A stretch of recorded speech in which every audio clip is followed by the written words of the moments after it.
तीसरी बार प्रधानमंत्री पद की शपथ लेने के बाद नरेंद्र मोदी ने सोमवार को अपने मंत्रियों के विभागों का भी बंटवारा कर दिया। पीएम मोदी ने अपने पुराने सिपह सलारों पर भरोसा जताया है।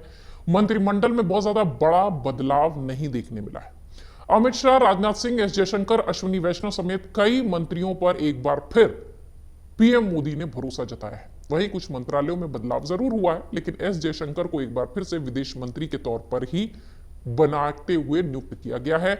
वहीं मंगलवार को एस जयशंकर ने बतौर विदेश मंत्री अपना कार्यभार संभाला और इस दौरान विदेश नीति के मोर्चे पर सरकार की योजनाओं के बारे में बातचीत की।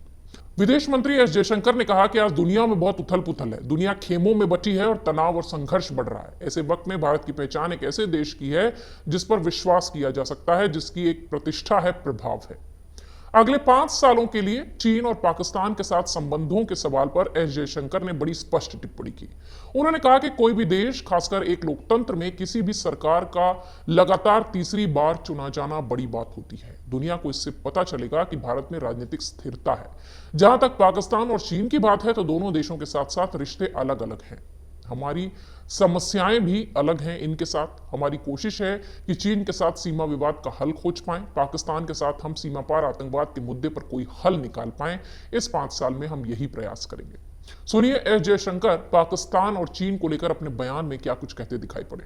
देखिए, मुझे लगता है कि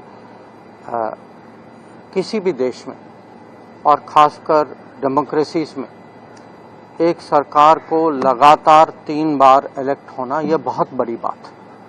तो दुनिया को जरूर लगेगा कि आज भारत में पॉलिटिकल स्टेबिलिटी बहुत है।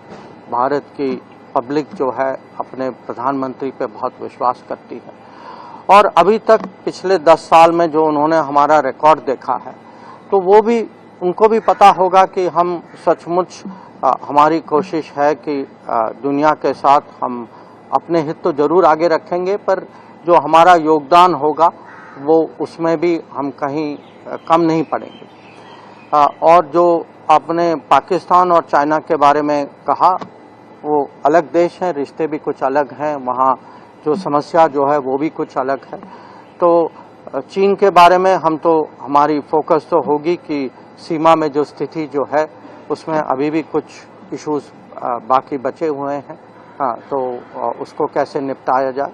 और पाकिस्तान के साथ ये भी आप जानते हैं कि विषय जो है सालों से वो जो आतंकवाद का विषय जो है, cross border terrorism, how do we find a solution to it so that cannot be the policy।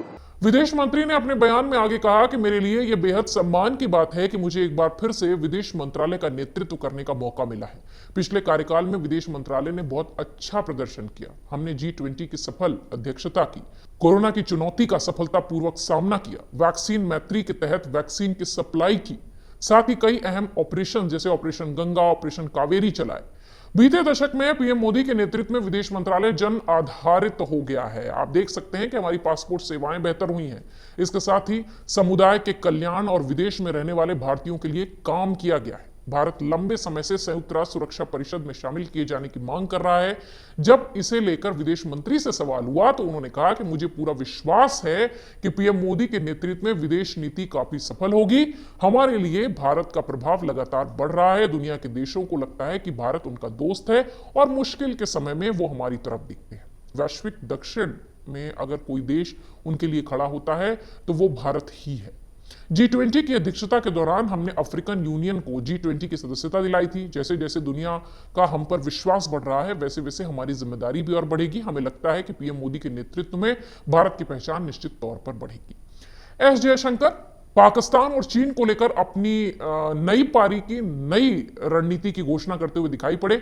उनका ये वीडियो, उनके बयान का ये वीडियो सोशल मीडिया पर भी वायरल हो रहा है और जिक्र भी इस बात का हो रहा है कि एक बार फिर एस जयशंकर संयुक्त राष्ट्र संघ से लेकर विदेश नीति तक को जिस तरीके से उन्होंने पिछले कार्यकाल में जमकर संभाला था, जिसका कि भरोसा एक बार फिर पीएम मोदी ने उन पर दिखाया है, वो इस बार भी उसे बखूबी निभाते हुए नजर आएंगे।